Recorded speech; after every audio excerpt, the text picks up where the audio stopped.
Hey guys, welcome back to our channel. তো মুখের অবস্থা থেকে বুঝেছো যে খুব একটা হ্যাপি মানে না, বাট আমি হাসছি বিকজ অনেকদিন পরে তোমাদের সাথে একটা ব্লগ ঠিক না, একটা ইনসিডেন্ট হয়েছে আমাদের সাথে, সেটাই শেয়ার করার আছে।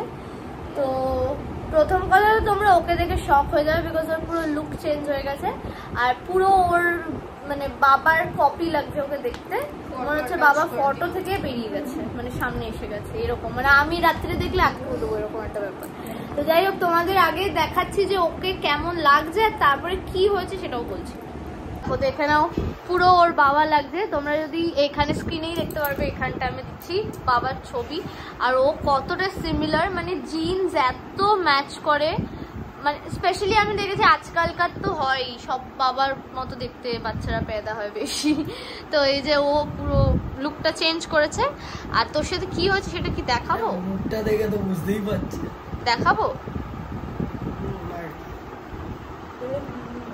দেখো এইটা কিন্তু ব্যান্ডেজ না, এটা ওর ড্রেসিং করা আছে। একটা কি বলবো, মাইনার তো নাই, অ্যাক্সিডেন্টটা মাইনার বাট ওর ইনজারিটা মেজর। তো কিভাবে হয়েছে সেটাই তোমাদের সাথে শেয়ার করবো বিকজ তোমাদের সাথে আমরা সব কিছুই শেয়ার করি লাইফে, ছোটো মোটো খুশি দুঃখ যাই আছে। তো যেহেতু এই ইনসিডেন্টটা অনেকটাই গুরুতর হয়ে গেছে এখন, আর খারাপ বলে যাও, আর কালকে থেকে এটা চলছে। এই যে আমি তোমাদের দেখাচ্ছি, এর মুখ দেখেই বোঝা যাচ্ছে দুজন কান্নাকাটি করে, মানে ট্রমাটাইজড হয়ে গেছে। মানে কোনোদিনও এরকম ফেস করিনি আর কি, হুট করে লাইফে ফার্স্ট টাইম। আমারও আমিও করিনি, মানে আমারও এটা খুবই ভয় লেগেছে। যা অবস্থা আমার হয়েছে তো আমি ভালো করে জানি। এখন খুবই কি বলে এটা, গিল্ট ট্রিপ বলতে পারো, সবের মধ্যেই আছি একবারে। মুখ দেখে অত বোঝা যাচ্ছে। আর এমনিও তো কালকে যখন এরকম অবস্থায় ছিলাম তখন ওরা ছিল না অবশ্য। তো আমি জাস্ট খুঁজছি এরা কোথায়, কখন আসবে, মানে এমন অবস্থা। আমি আর ঠিক এরকম ভাবেই বসেছিলাম যে জায়গাটায় ছিল, এরকম শখ একটা। মানে এখন আমরা মানে হতে পারে হাসছি বাট এরকম ভাবে আছি, বাট এই টাইমেও হয়নি জিনিসটা। রাত্রির 11টা, 11:30 বা 12টা নাগাদ হয়েছে। আর পুরো ইনসিডেন্টটা তোমাদের আমরা এইটাতেই শেয়ার করব একটু পরে। এখন একটু মুডটা লাইট আপ করছি বিকজ কিছু করার নেই। আর ওর যেহেতু এরকম কন্ডিশন, ওর এই ড্রেসিংটা 2 দিন পরে চেঞ্জ হবে, এটা ফার্স্ট ড্রেসিং। আর শেয়ার করবো নিশ্চয়ই কি হচ্ছে আপডেটস হেলথের। আর যেহেতু বাইরে বেরোতে পারবে না, ওর বেশি হাঁটা চলা এখন করা যাবে না, তাই আমরা বাড়িতেই টাইম পাস করার উপায় খুঁজছি। আপাতত গেমস পেয়েছি, গেমস তোমরা তোমাদের সাথে গল্প করে কেটে যাবে অনেকটা টাইম। হ্যাঁ, আর আমরা ভিডিওসও পোস্ট করতে পারবো হোপফুলি বিকজ এখন আমরা বাড়িতেই আছি, কোনো কাজ নেই। ওর সাথে সাথে আর কি আমারও, মানে ও যেরকম ভাবে ভোগে আমি ওরকম বেরাতে পারে। তো আমি বেরোবো না অবভিয়াসলি, একা তো নিশ্চয়ই টোটো করে ঘুরবো না। তোমাদের যখন স্টোরিটা বলবো তখন ডিটেলসে বলবো কি হয়েছে, তো একটু পরে তোমাদের সাথে শেয়ার করবো। শীতকাল হোক কি গরমকাল, যখনই আমরা সাবান ইউজ করি তখনই কিন্তু আমাদের স্কিন হয়ে যায় একদমই ড্রাই। আর তার জন্যই কিন্তু স্নানের পরও আমাদের একটা লোশন ইউজ করতে হয় যাতে আমাদের স্কিনটা ময়শ্চারাইজ থাকে। সাবানও ব্যবহার করব, আবার ময়শ্চারাইজারও লাগাবো।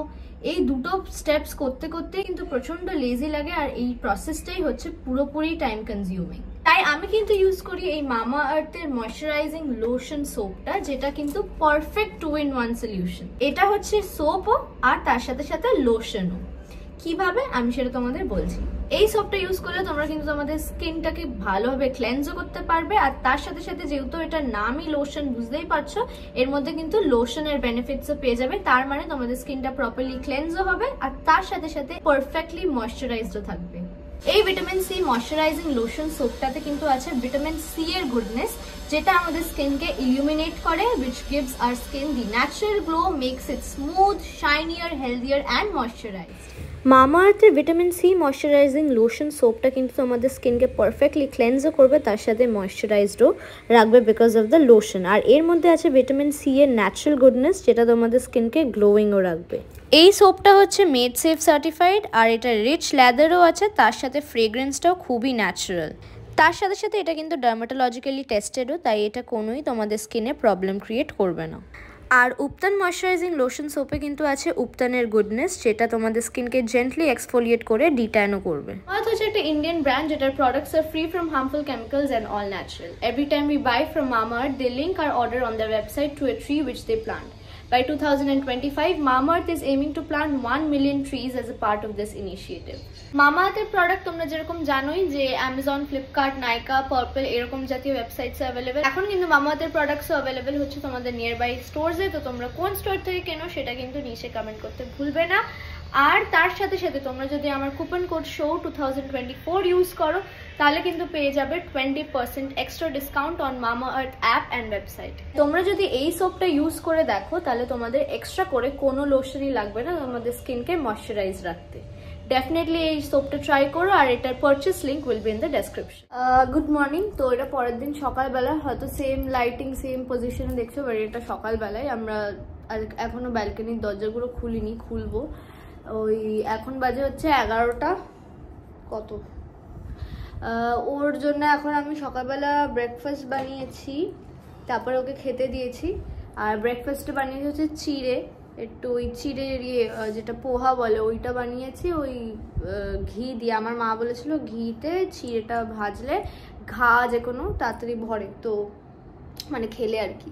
তো ওটাই বানিয়েছি। ও এখন খাচ্ছে চা, পোহা আর তার সাথে বেদানা, কারণ একটু ব্লাড লস হয়েছে, ওর জন্য বেদানা খেতে হবে।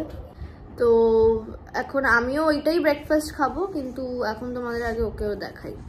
সেম, সবাই ভাববে আমরা রাত্রিরেই বসে আছি, বাট এটা রাত্রির কিন্তু না। এটা দেখে নাও কন্ডিশনটা কিরকম হয়েছে। পাটা বাঁধা বলে ফুলেছে আবার, মানে এদিকটা না, জাস্ট এদিকটা। তো এক্স্যাক্টলি বলতে গেলে অ্যাক্সিডেন্ট কালকে তার আগের দিন রাতে হয়েছে, তো অলমোস্ট 2 দিন হয়ে গেছে আজকে। তো ডক্টর বলছে 2 দিন পর। এবার দেখি, আজকে মাকে বললাম যে এরকম ফুলেছে, বলতে ডক্টরকে যে আজকে ড্রেসিং হবে নাকি কালকে। এবার আজকে হলেও ব্যথা, কালকে হলেও ব্যথা। আর ভয়টা লাগছে মেন হচ্ছে ভেতরটা খোলার পর কি দেখবে। আর তোমাদেরকে ইনসিডেন্টটা বলা হয়নি, ওটা বলবো আজকেই। তো বেচারার উপর অনেক চলছে সকাল থেকে, এই যে উঠে এইসব ঘুমটা ঠিক। এটা আমি রোজই তোকে বানিয়ে দিই, মানে এরকম খাবার। তো এটা বেশি কিছু মানে ঘুমাতে গিয়ে পাপা এই করে দিই। কালকে ওরা রাত্রিবেলা আমাকে বলেইনি, ওই জিরোডলপি যেটা মানে পেন কিলার ওটা দিয়ে দিয়েছিল। এবার ঘুমিয়েছি যে আমার কোনো ব্যথা বুঝিনি। সকাল সকাল দেখছি ওই 9টা ফটা বাজে, তখন একটু পাটা মানে ভারী ভারী লাগছে, ব্যথা লাগছে, তখন থেকে বুঝেছি। এবার এ উঠে গেছে কত 10টা কতদের, এবার ও উঠে গেলেই আমার ঘুম বই। চান টান করিয়ে দিল আমাকে, কারণ খাচ্ছে। ওর মুখ শুকিয়ে গেছে আস্তে আস্তে,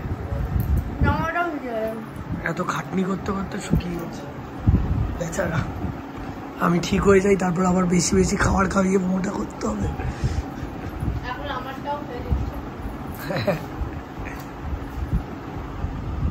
এই যে পট্টি চেঞ্জ হবে এখন, পট্টিটা চেঞ্জ হলে তুই কিছু লিখে দিবি। আরে ভিতরে ব্যথা লাগবে, লোককে দেখাস না, ভয় পেয়ে যাবে। দেখালে তো যাবেই কেন। এটা হচ্ছে ওর ফার্স্ট ড্রেসিং, আর দেখতেই পাচ্ছ আমি বোনটাকে একটু হেজি করে দিয়েছি, নাহলে তোমরা দেখতে পারবে না জিনিসটা, এতটাই মানে বেশিই বাড়াবাড়ি। তো যাই হোক, ওর খুব কষ্ট হয়েছিল ফার্স্ট ড্রেসিংটা। আর এখন যখন আমি এডিট করছি তখন ওর এতক্ষণে সেকেন্ড ড্রেসিংও হয়ে গেছে, আর সেকেন্ড ড্রেসিংয়ে অনেক বেশি হিল করে গেছে, আর ব্যথাটাও কম লেগেছে। বাট এইটাতে ওর প্রচণ্ড ব্যথা লেগেছিলো, বিকজ সাইডে ওই ব্ল্যাক ব্ল্যাক চামড়াগুলো ফর্ম হচ্ছিলো, যেটাকে কাটতে হয়েছিল। তারপরে সবে বোনটা না, তো বুঝতেই পারছো কতটা ওর কষ্ট হবে। আর ওকে বলছিলাম আমরা যে দেখিস না, বাট ও দেখছিল বারবার। যাই হোক, তোমরা প্রে করো যাতে তাড়াতাড়ি ঠিক হয়ে যায়। এই দেখো, এটা চিকু এনেছে। এ দেখো ওর ছোটবেলাকার ছবি, আমার ভাই। এটা কিন্তু ও চিকু নিয়ে এসছে। আরেকটা দেখাই দে।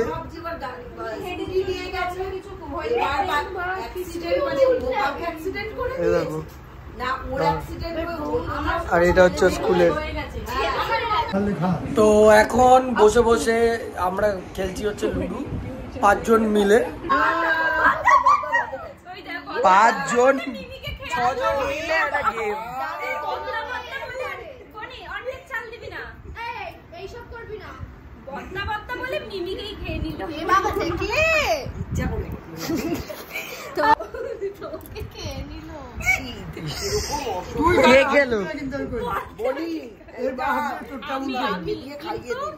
ও করলো মানে এমন মেয়ে মাকে সহ্যই করতে পারে না, কি বলবো। একটা গুটি গেল না, দুটো। বদ্দা জিতে যাবে রে। আমার বড় ভাইকেও খাওয়া ছিল, মিমিকেও খাওয়া ছিল। বনি বদ্দা করে মিমিকে খেয়ে নিয়েছে। দেখে তো তোমাকে রাস্তায় ছেড়ে দেবে, দেখো এরপর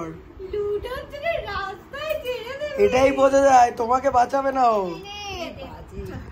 আমার এই মাত্র চান করলাম, এখন বাজে 4টে। আর চান করে উঠলাম, উঠে একটু জামা প্যান্টটা পরলাম। এটা বাবারই জামা পরেছিলাম, তো এটাই পরলাম কেন পাতলা আছে। খাবার খাবো, লাঞ্চ করব, তারপর প্রত্যেক দিন ও ভাবছে বলবে, বলা হচ্ছে না। বাট আজকে শিওরলি আমরা দুজন বসে তোমাদের মেন ঘটনাটা বলবো কি হয়েছে। তো ওইটাই। এতক্ষণ ভিডিওটা দেখলেই যে এটা কিসের নিয়ে, আর ওর ড্রেসিং করা থেকে সবকিছুই তোমরা দেখলে।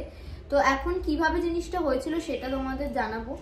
আর আমার থেকে বেশি ভালো ও বলতে পারবে, কারণ ওর সাথে হয়েছে আর আমি ওই জায়গা থেকে মানে ওইখানটায় প্রেজেন্ট ছিলাম না। তো ওই বলুক।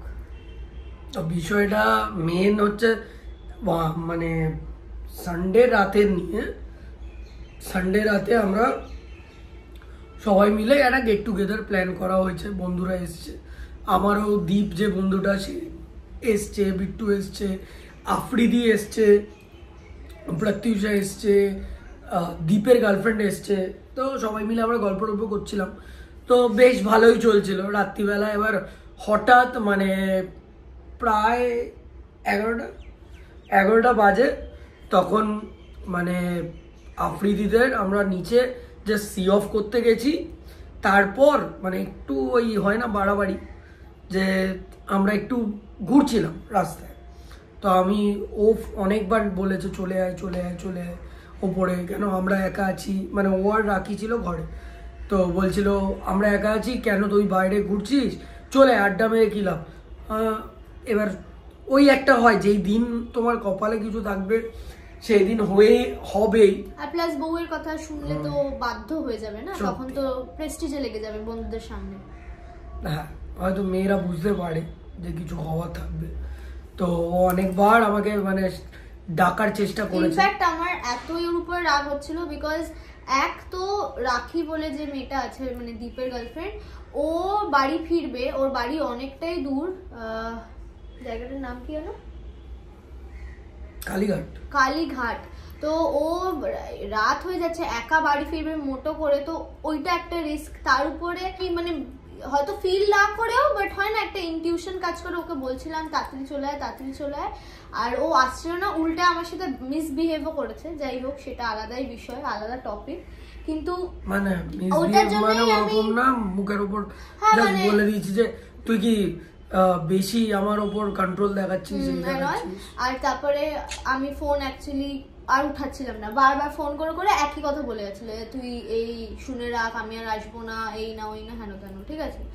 তো যাই হোক, ওর জন্য আমি ইনফ্যাক্ট রেগেও ছিলাম, আমি আর ফোনই তুলছিলাম না, আর ভেবেছিলাম আসলে কথা বলবো না। এটা আমি বা ওকে ওই দিন আমি কিছু বলতাম না, পরের দিন ওকে আমি যা শোনাতাম। বাট যাই হোক, মানে আমি ওর উপরে রেগেই ছিলাম, তো আমি ফোন তুলছিলাম না। এবার পাকামো করে 3 জন মিলে স্কুটিতে, ও আর বিট্টু নতুন স্কুটি কিনেছে তোমরা হয়তো জানো, তো বিট্টুর স্কুটিতে ও চালাচ্ছিল বাইক মানে স্কুটিটা, তার মাঝখানে দীপ একটু রোগা পাতলা তাই ও মাঝখানে বসেছে আর বিট্টু পেছনে বসেছে। মানে আমরা একটা দোকানে গেছিলাম রোজের গলি, যে ওইখানে একটা দোকান আছে, ওই দোকান থেকে আমরা টুকটাক কোল্ড ড্রিঙ্কস বগেরা কিনি। তো ওখান থেকে জিনিসপত্র কিনতে গেছি, কিনে যখন মানে বেরাবো, মানে কপাল বাজে থাকলে এটা আমি সত্যি বলছি, এটা লাকের ওপরই পুরোটা, মানে আমার চালানো বা 3 জন এটা আমি বলতে পারি না। মানে আমি ফার্স্ট বসেছি, তারপর দীপ বসেছে, তারপর বিট্টু। এবার স্কুটির কি হয়, চাকা ছোট আর ওয়েটও কম হয়, তো আমি যখন ফার্স্টে বসেছি আমার ওয়েট কম, দীপ তোমরা দেখেছো রোগা পাতলা, ও আরো ওয়েট কম, মিডিলে বসেছে। এবার বিট্টু একদম এন্ডেড, মানে ওই যে রেলিং গুলো হয় ওর মধ্যে বসেছে। এবার বসেছে যেই বিট্টুর ওয়েটটা কম্পারেটিভলি আমাদের থেকে হেভি, তো আমি কি করেছি, জাস্ট মানে আমার বাইক চালানোর অভ্যাসে ক্লাচ দিয়ে দিই, তো এবার এখানে তো ক্লাচ নেই, পিক আপটা জাস্ট ঘুরিয়েছি। এটা কি হয়েছে, মানে নতুন স্কুটি তো পিক আপটা প্রথমেই খুব জোরে লেগে গেছে, এবার বুঝিনি, পিক আপটা হালকা লেগেছে যেই বিট্টু ভয় পেয়ে এরকম হয়ে গেছে, ব্যাকের দিকে গেছে। এবার বিট্টু যেহেতু ওয়েটটা বেশি, ব্যাকের দিকে যাওয়াতে স্কুটিটা কি করে পাল্টি খায়, মানে পুরো সামনের চাকাটাও উঠে যায়, উইলি তোমরা জানো উইলি টাইপের হয়ে যায়। তো সঙ্গে সঙ্গে বিট্টু পড়ে যায়, দীপ পড়ে যায়, মানে তারপর আমার পুরো মানে ঘটনাটাই স্লোমো, আর আমি কিছু মনেই নেই, মানে ওই যে পড়ে যাই, দীপ বিট্টু পড়েছে বুঝতে পেরেছে, আমি যে আমার সাথে কি হলো আমি কিছু বুঝলামই না। হঠাৎ মানে ওই হয় না একটা সাডেন ক্লিক, তোমার মাথা খুলে আমি এরকম ভাবে পুরো এক্সাক্ট ওয়েতে আমি এরকম ভাবে বসে আছি। এরকম ভাবে বসে আমি জাস্ট আমার পায়ের এইখানটা, এই জায়গাটা নেই, তখন আমি একটাই জিনিস দেখছি যে আমার পায়ের এই জায়গাটা নেই।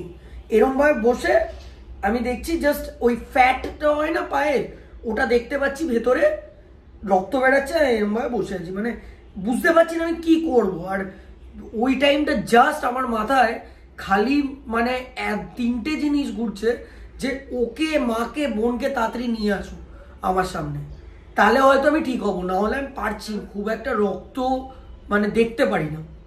মানে ইউজুয়ালি আগে আমি নিজে যখন ইঞ্জেকশন দিতাম তখন দেখতে পারতাম ছোটবেলায়, তারপর একটা টাইম এরকম হয়েছিল আমার শরীর খারাপের জন্য, যখন ইঞ্জেকশন নিতে এসেছিল তখন আমি মাথা ঘুরিয়ে পড়ে গেছিলাম নিজের রক্ত দিয়ে, তারপর থেকে না রক্তটা একটু ভয় লাগতো। ওরকম দেখছি আমার অবস্থা খারাপ। এবার ওই সাডেন মোমেন্টে কোনো একটা খুব ভালো লোক, এটা মানে আমি খুব থ্যাঙ্কফুল, লোকটা হেল্প করেছে খুব, মানে আমাকে ধরে জল দেওয়া, তুলে নিয়ে রিক্সাতে বসিয়ে উনি নেই, মানে আমাকে আর দীপকে বসিয়েছে। বিট্টু স্কুটি নিয়ে বাড়িতে, স্কুটি রেখে কনস্ট্যান্টলি ফোন করছিল, তো আমি তুলছিলাম না। তারপরে ফাইনালি রাখিকে ফোন করে আমাকে ফোনটা চেয়েছে, তখন আমি ধরেছি। আর মানে আমার সিচুয়েশনটা আমি বলছি, মানে প্যাথেটিক, মানে আমি কোনোদিনও মানে এটা অ্যাক্সিডেন্টস অবভিয়াসলি কাউকে বলে তো হয় না, ওরকম সাডেনই হয়, তো আমি একদমই জিনিসটা এক্সপেক্ট করছিলাম না। তো বেসিক্যালি কি হয়েছে, তো আমাকে যখন ফোন করে ও পুরো কাঁদো ভয়েসে আমাকে বলছে যে বেবি তাড়াতাড়ি আয়, আমার অ্যাক্সিডেন্ট হয়ে গেছে। মানে তখন লিটারালি আমার ব্যথার জন্য না, তখন আমাকে দীপ বলছিল প্রথমে যে ওর একটু ফেটাল ইনজুরি হয়েছে। এবার আমি ভাবছি ওরা ইয়ার্কি মারছে, বিকজ আমি ওর ফোন তুলছি না, তাই হয়তো আমার সাথে কথা বলানোর জন্য। তারপরে ও ফোনটা নিয়ে বলছে কাঁদো ভয়েসে যে বেবি সত্যি আমার এরকম হয়েছে, আমার অ্যাক্সিডেন্ট হয়ে গেছে, আমি এরকম, আমাদের এখানে ড্যাফোডিল বলে, তখন কি ড্যাফোডিলে ছিল, হ্যাঁ ড্যাফোডিল হসপিটাল আছে, তো মানে ওয়াকিং ডিস্টেন্স, তো ওখানে আছি, তুই তাড়াতাড়ি আয়।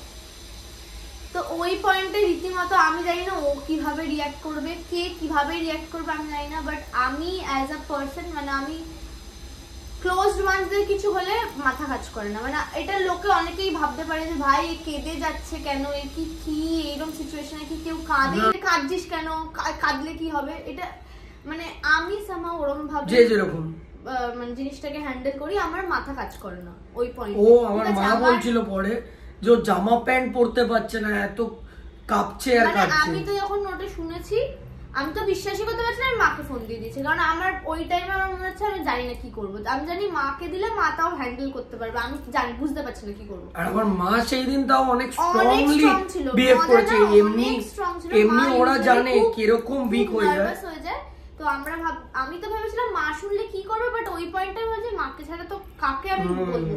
তো মাকে ফোন দিয়ে দিয়েছি, তো মা দেখলাম অনেকটাই স্ট্রং ছিল, কারণ একজনকে স্ট্রং হতেই হবে, আমিও উইক মাও উইক, তাহলে কি করে হবে।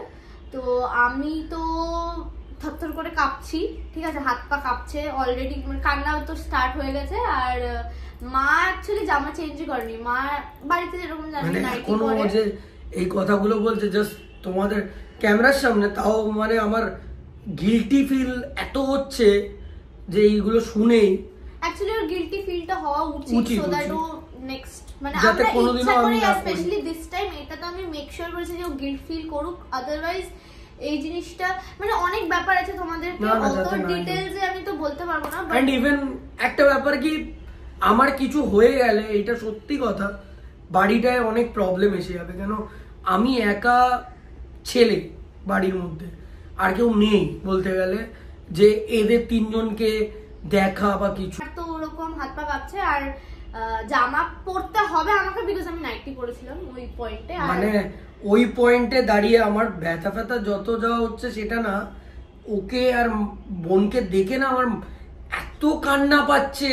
আমি লাইফে মনে হয় ও আমাকে খুব কমবার কাঁদতে দেখেছে, এত কান্না পাচ্ছে, ও কেঁদে যাচ্ছে আওয়াও করে, বোন মানে মারাত্মক কাঁদছে।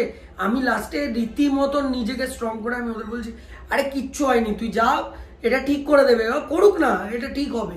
তো মা ওরকম নাইটির উপরে হাউস কোট পরেছে, পরে মাসি, আমাদের বাড়িতে যে মাসি থাকে, মাসিকে আর দাদুকে নিয়ে আগে আগে হাঁটছে।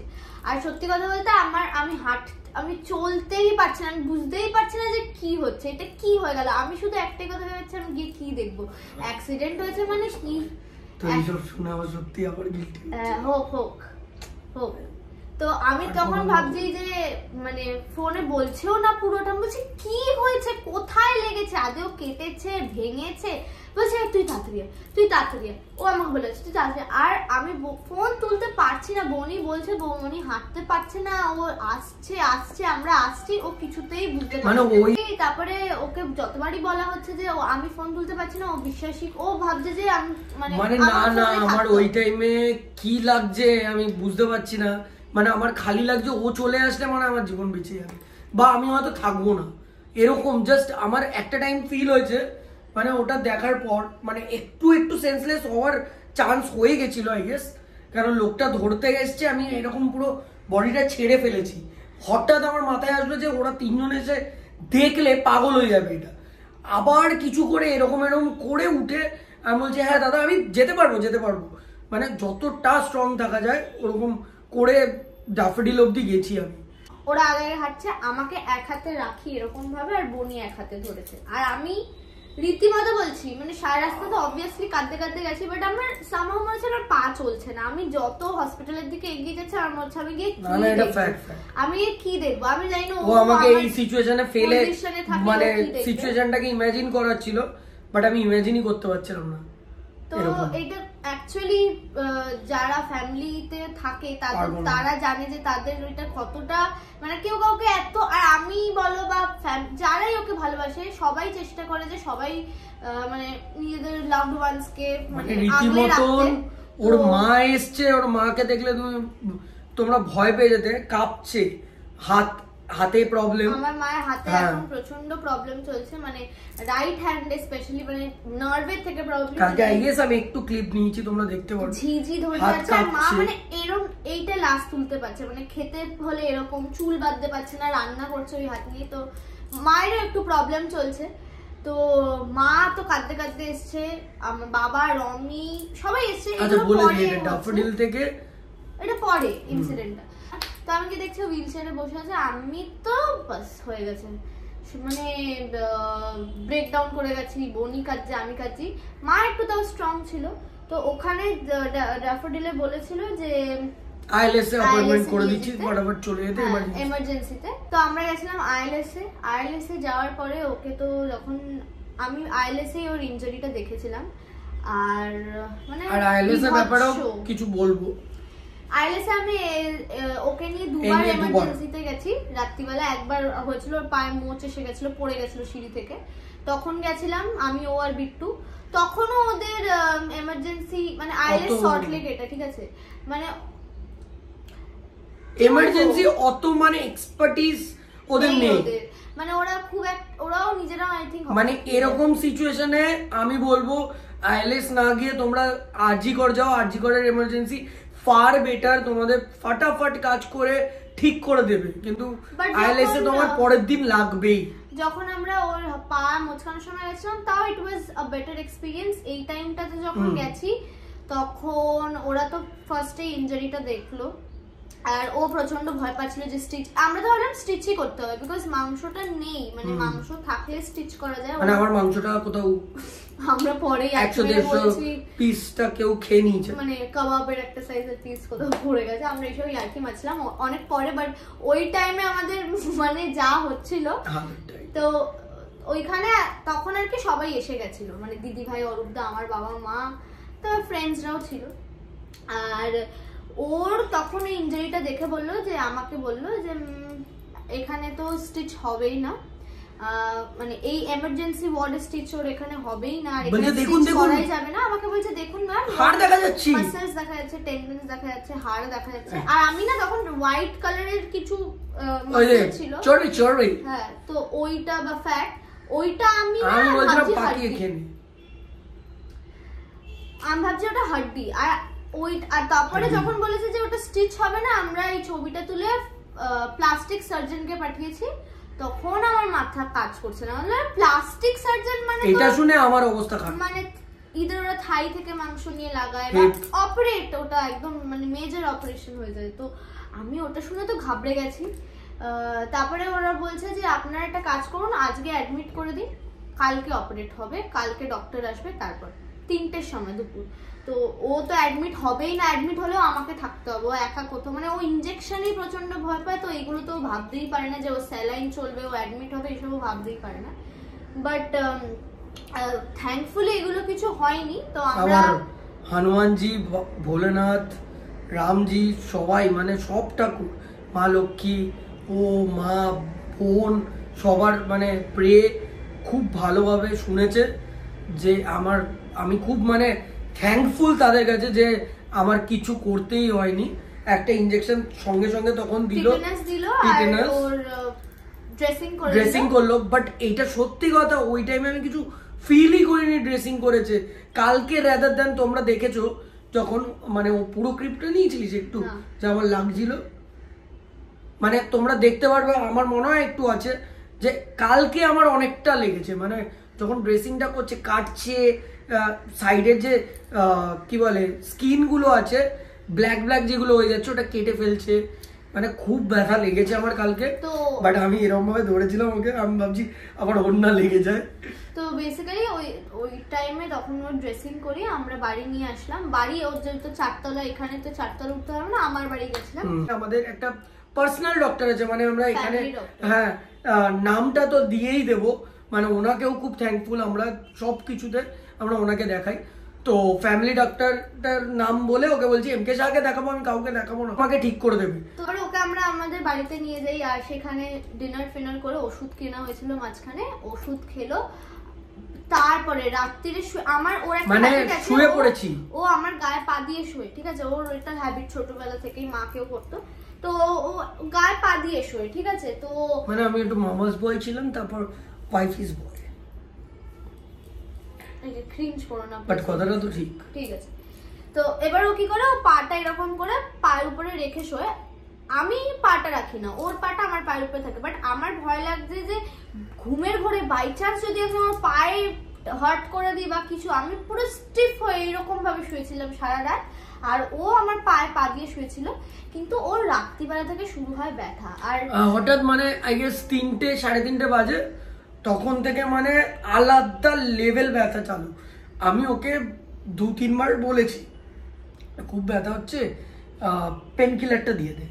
পেন কিলার দিয়েছে, পেন কিলারটার পাওয়ার কম ছিল, ওর আগেও পাওয়ার মানে পেনের ব্যথার ওষুধ ছিল একটা খেয়েছি। আর মা ওখান থেকে উঠে, দিদা উঠে, ও উঠে, মানে কেউ ঘুমাতে পারছে না। একটা আমার নিজেরও বাজে লাগছে যে ওরা রেস্ট নিতে পারছে না। আমাদের লাগছে যে ও কিছুতেই ওর কষ্টটা তো কমাতে পারছে না, বিকজ ওর ব্যথার ওষুধ খাওয়ানো আছে, তারপরেও কমছে না। এন্ড ইভেন মা রেকি জানে, তো রেকি দিয়ে যাচ্ছে পুরো রাত, মানে একটুখানি ঘুমিয়েছিল, তারপরে আবার ব্যথা হচ্ছিল। তো তারপরে ভোরের দিকে আমি মাথা হাত বুলিয়ে এই করে করে আমি না চোখটা খুলতে পারছি না, বিকজ মানে একটা হয় না মানে মেন্টালি ড্রেন। মানে তোমরা আই গেস এখনো দেখলে বুঝতে পারবে ওর মুখটা একটু শুকনো হয়ে গেছে, কেন 2-3 দিন ধরে ওর উপর যা যাচ্ছে। তোমরা জানোই দীঘা ব্লগে দেখেছো আমি ওরও শরীর খারাপ ছিল, বমি পটি পুরো পেটে ইনফেকশন হয়ে গেছিল। তো আসার পরেও আমাকে ওষুধ খেতে হয়েছে অনেক, এখনো ইনফ্যাক্ট আমি উইকই। মানে এটা একটা ফ্যাক্ট, একটা বউ তোমার নার্স হতে পারে, মা হতে পারে, বাচ্চা হতে পারে, তোমার বাচ্চার মা হতে পারে, মানে অনেক ওরা, মানে ওরা যা রূপ নিতে পারে এটা ভগবানেরই রূপ একটা মেয়ে, এটা ফ্যাক্ট ফ্যাক্ট। না না, আমার সাথে যা প্রত্যেকদিন হচ্ছে, আমি যেরকম ভাবে চলছি, ও বোন মা এরা না থাকলে কোনোদিনও মানে আমি হয়তো এরকম ভাবে থাকতে পারতাম না।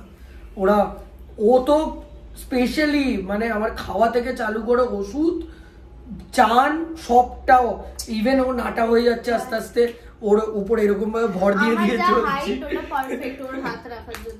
তো যাই হোক, ওই ব্যথাটা ওর ভোরবেলার দিকে কমে, তারপরের দিনই আমাদের এমকে শাহর সাথে অ্যাপয়েন্টমেন্ট ছিল। ওই দিন একটু ভয় ছিলাম খুব। ঠিক আছে, ওটা আমাদের ওই কাকুরগাছির ওই ফুল বাগানের ওখানে আছে। ওটারও একটা ক্লিপ আছে, তোমাদের দেখাবে যে আমার মুখটা কিরকম মানে শুকিয়ে ছিল ভয়ে, যে প্লাস্টিক সার্জারি করতে হবে নাকি। তো যখন আমরা ওখানে গিয়ে পৌঁছাই, ডক্টর আসে, ডক্টর ওটা খোলে না, ড্রেসিংটা করা ছিল। তো আমরা এক্সপ্লেন করলাম যে কতটা কি। তো উনি বললো যে কিছু অপারেশন না, কিছু না, মানে আমি ওকে জাস্ট নমস্কার করছিলাম ওই টাইমে, যে ওই বলেছিল যে কিছু করতে হবে না, তুই শুধু ঠাকুরের নাম বল, ঠিক হয়ে যাবে। আর সবাই বলছিল, মারাও বলছিল যে কিছু করতে হবে না, দেখবি কিছু করতে হবে না।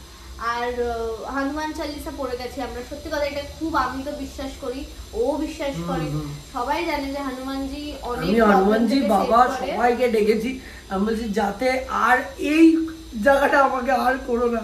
মানে আমার এরকম লাগে যে আমার অপারেশন হলে আমি হার্ট অ্যাটাক। আর তোমরাও এটা করে দেখো, যখন লাইফে কোনো প্রবলেমের সিচুয়েশনে থাকবে, তখন চোখ বন্ধ করে বা ভক্তি দিয়ে একবার হনুমান চালিসা পড়ে দেখো। সংকট হারে মিটে সফিরা जो सुने हनुमान बलबीरा, ওটাই তো বলি। আমার মুখস্থ না আমি, বাট আমি ওই ও ইউটিউবে চালিয়ে দেয়, আমি ওটা দেখে দেখে পড়ি। তো ওই রকম করে করে আর অনেকটা মানে একটা ভিতর থেকে স্ট্রেংথ আসে সামহাউ। তো যাই হোক, ওকে বললো যে ড্রেসিংটা করা আছে, ড্রেসিং এখন থাকবে, 2 দিন খোলা যাবে না, খুললে ইনফেকশনের চান্স আছে। তারপরে বাড়িতে ড্রেসিং করার লোক ডেকে ড্রেসিং করাতে হবে। তারপরের দিন থেকে তো তোমরা দেখেইছো পুরো ব্লগটা, মানে ড্রেসিং হয়েছে, ওষুধও চলছে। হ্যাঁ, কালকেই ড্রেসিং হলো, আজকে এখন এইটা আছে, আবার কালকে ড্রেসিং অল্টারনেট ডেজে 5 ডেজ এর জন্য ওকে, মানে 5 দিন ড্রেসিং হবে অল্টারনেট ডেজ। আর এখন বাড়িতে 10 দিন মিনিমাম থাকতে হবে আমাকে। ওর হাঁটা চলা বেশি করা যাবে না, পা ঝুলিয়ে রাখা যাবে না, বিকজ পা ফুলছে। বাট ফার্স্ট ডে আমার খুব নেগেটিভ ফিল হচ্ছিল মানে বাড়িতে আসার পর। বাট সত্যি কথা, এই হনুমান চালিসা তোমরাও পড়তে পারো, এটা সত্যি বলছি, মানে আমার নিজের পজিটিভ ফিল হয় একটা মানে আজকে পড়েছি, মানে একটা নিজের থেকে পজিটিভ ভালো লাগে পড়তে সামহাউ। তো যাই হোক, ও এখন তো আস্তে আস্তে, যখন আগের দিন ড্রেসিং করছিলাম, এখন ঠিক আছে, করছিল, দেখছিলাম যে অনেকটাই ইমপ্রুভ করেছে, আস্তে আস্তে ইমপ্রুভ করে যাবে। আর ডক্টর বললো যেহেতু ওর বয়সটা কম, তার জন্য যখন আমাদের বয়স কম হয় আমাদের সেলস রিজেনারেট কুইক করে, তো ওর জন্য অপারেট করতে হয়নি। এটা আর তোমরা রেড করো আমার লুকটা নতুন গোপে, ও একটু ভয় পায় রাত্রিবেলা হঠাৎ দেখলে, কেন কি বলে শ্বশুর এসে গেছে ওর, কেন পুরো এক্স্যাক্ট আমার বাবার মতন দেখতে লাগে, মানে চুল যদি আমি একটু বড় রাখি বাবার মতন, পুরো বাবার মতন লাগে। আমি নিজে আয়নায় মাঝে মাঝে দেখেই ভয় পেয়ে, হ্যাঁ সত্যি, কারণ ভয় লাগে, বুকটা ধাক করে ওঠে। আর তোমরা খুব অনেকেই জানো যে আমরা কিউএনএ ভিডিওটা করতে যাচ্ছিলাম, বাট করতে এই যে পারিনি। শরীর খারাপ, হোম ট্যুর বাকি, আমাদের কিউএনএ বাকি, বাট আমরা ট্রাই করছি। হঠাৎ এখন তো বাড়িতেই আছি, যদি কোনোভাবে পারি কিউএনএটা করে দেবো, তোমাদের সাথে নিশ্চয়ই শেয়ার করবো। তো এখন ফিলহাল ও ভালো আছে, আর প্রে করো যে খুব তাড়াতাড়ি ওর মানে মনটা হিল হয়ে যায় আর আবার ব্যাক টু নরমাল আর হতে পরে পারে। আছি বাবার জামা। হ্যাঁ, গোয়া- এইটা পরেই গেছিল গোয়া বাইক। হসপিটালে। কেন এটা ঢিলা ঢালা বলে পড়ে আছি। জানতে তো পারলেই যে কি হলো। সত্যি কথা, তোমরাও খুব কেয়ারফুলি চলো, তোমাদের সাথে রিলেটেড যারা আছে তাদের কথা ভেবে নিজের খেয়াল রাখো, নিজেকে ভালোবাসতে শেখো যে আমাকে হেলদি থাকতে হবে, আমাকে সুস্থ থাকতে হবে, তাহলেই আমি আরো 5টা মানুষকে ভালোভাবে রেখে চলতে পারবো লাইফে।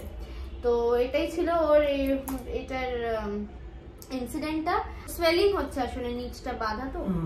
তো যাই হোক, আশা করছি এই ভিডিওটা নিশ্চয়ই তোমাদের ভালো লাগার কিছু নেই, বাট তোমরা যেহেতু আমাদের ফ্যামিলি, বাট রিকভারি বেসে ব্লগ আসবে, কোনো চাপ নেই। যেরকম ভাবে রিকভারি হবে তোমরাও জানতে পারবে।